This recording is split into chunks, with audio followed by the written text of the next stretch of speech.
My dear friend, সবাইকে আমি আমার চ্যানেলে ওয়েলকাম করছি। তো আমরা রিজনিং প্র্যাকটিস করছিলাম।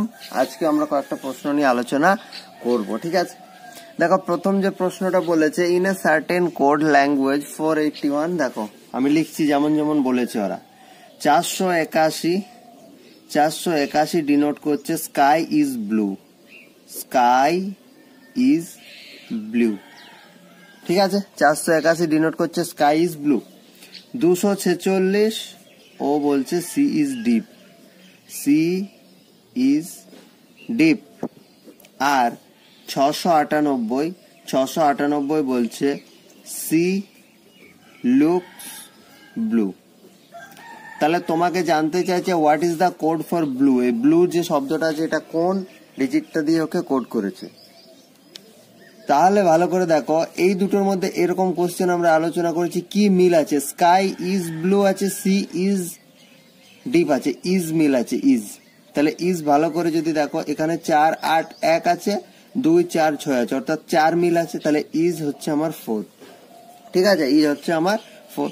এরপর দেখো, এখানে আছে sea is deep, sea look blue. তাহলে ইজ আমার হয়ে গেছে কত? ইজ আমার হয়ে গেছে 4। তাহলে এখানে 2 আর 6 পড়ে আছে। এবার সি আর সি দুটোতেই সি আছে।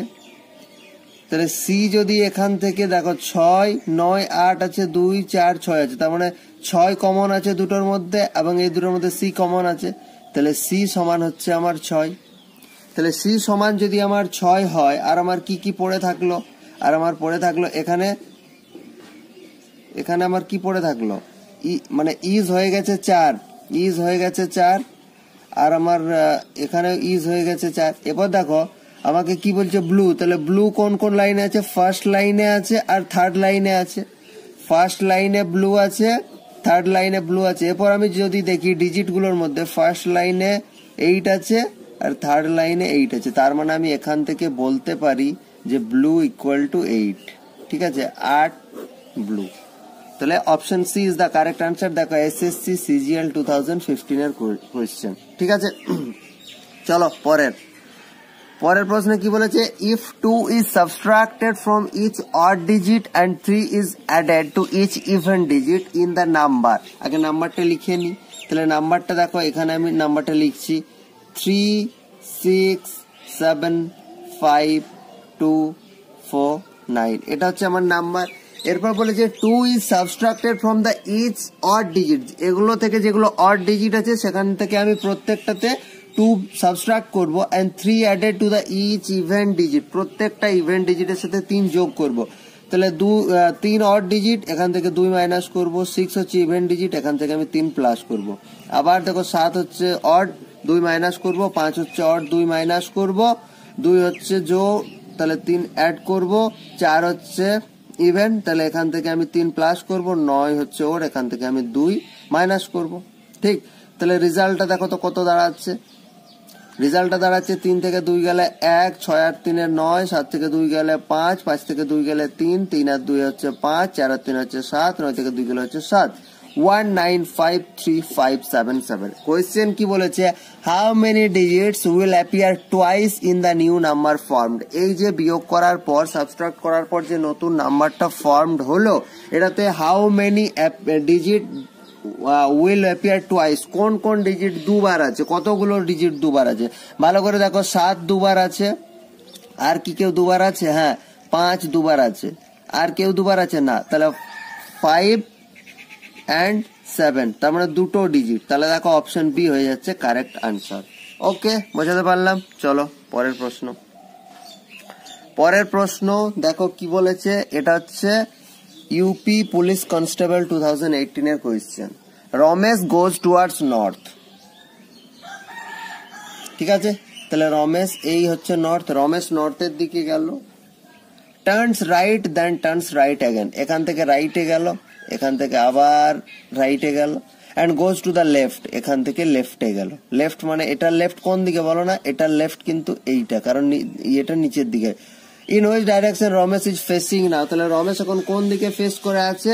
দেখো রমেশ এখন এইদিকে ফেস করে আছে, তার মানে হচ্ছে রমেশ ইস্টে ফেস করে আছে, east is the correct answer. এরপরে এই কোশ্চেনটা যদি ঘুরিয়ে বলতো শুরুর স্থান থেকে, এখান থেকে শুরুর স্থান থেকে রমেশ এখন কোন দিকে আছে, সেখানেও আনসার হতো ইস্ট, ঠিক আছে। বাট যদি বলতো এখান থেকে রমেশ এখন যে জায়গাতে আছে সেখান থেকে শুরুর স্থানে যেতে গেলে রমেশকে কোন দিকে যেতে হবে, তখন আনসার হয়ে যেত ওয়েস্ট। সো আনসারে কি চাইছে এটা একটু খেয়াল রাখবে, এই কোশ্চেনের আনসার ইস্ট হয়ে যাচ্ছে, ঠিক আছে। চলো আজকের শেষ প্রশ্ন, ভালো প্রশ্ন আজকের শেষেরটা, দেখো কি বলেছে। A bus for Delhi leaves every 30 minutes from a bus stand, একটা বাস স্ট্যান্ড থেকে দিল্লিতে প্রতি আধ ঘন্টা অন্তর বাস যাচ্ছে, ঠিক আছে। এন এনকোয়ারি কি, ঠিক আছে, an enquiry bus told a passenger, ঠিক আছে, কি বলছে, that the bus had already left 10 minute ago, একটা বাস 10 মিনিট আগে চলে গেছে। And next bus will leave at 9:30 AM, 9:35 সময় নেক্সট বাস যাবে। At what time did the enquiry clerk, ঠিক আছে, এনকোয়ারি ক্লার্ক, এখানে একটা এনকোয়ারির পর ক্লার্ক হতো, ওই জন্য অন্যরকম লাগছে।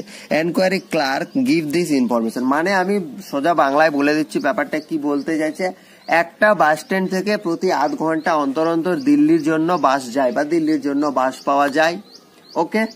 এরপর কথা হচ্ছে যে একজন প্যাসেঞ্জার এসে এনকোয়ারি ক্লার্ককে জিজ্ঞেস করছে যে লাস্ট যে বাসটা গেল সেই বাসটা কখন গেল, দিয়ে উনি বলছেন যে 10 মিনিট আগে, লাস্ট বাসটা 10 মিনিট আগে স্ট্যান্ড থেকে গেছে এবং নেক্সট বাস আছে 9:35 এ। কোয়েশ্চেনটা হচ্ছে এদের যে কনভারসেশনটা চলছে এট হোয়াট টাইম, এই সময়টা কত। তাহলে ভালো করে দেখো, নেক্সট বাস আছে 9:35, 9:35 নেক্সট বাস আছে। এরপর আমি বলছি যে প্রতি আধ ঘন্টা অন্তর অন্তর বাস যায়, তাহলে তার মানে এখান থেকে যদি আমি 30 মিনিট মাইনাস করি, তাহলে আমি আগের বাসটা কটার সময় ওর অ্যাকচুয়াল টাইম স্ট্যান্ড লিভ করা সেটা পেয়ে যাব।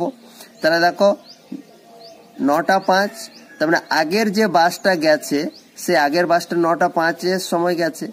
এরপর এখানে বলা আছে ইনকোয়ারি ক্লার্ক কি বলছেন যে জাস্ট 10 মিনিট আগে গেল, তাহলে 9:05 সময় ওর অ্যাকচুয়াল টাইম, তাহলে 9:05 সময় যদি ওর অ্যাকচুয়াল টাইম হয়, তাহলে এখন যখন কথোপকথনটা চলছে তখন বলছে জাস্ট 10 মিনিট আগে গেল, তার মানে কথোপকথনটা আমার বাস ছাড়ার 10 মিনিট পর চলছে, তার মানে 9:15 সময় চলছে। তাহলে 9:15 সময় আমি যদি কাউকে গিয়ে জিজ্ঞেস করি যে বাসটা কখন গেল, তবেই তো লোকটা বলবে যে 10 মিনিট আগে গেল, অর্থাৎ 9:05 অ্যাকচুয়াল টাইম। বুঝতে পারলাম? তাহলে এইভাবে এই কোশ্চেনগুলো আমরা সলভ করব, ঠিক আছে।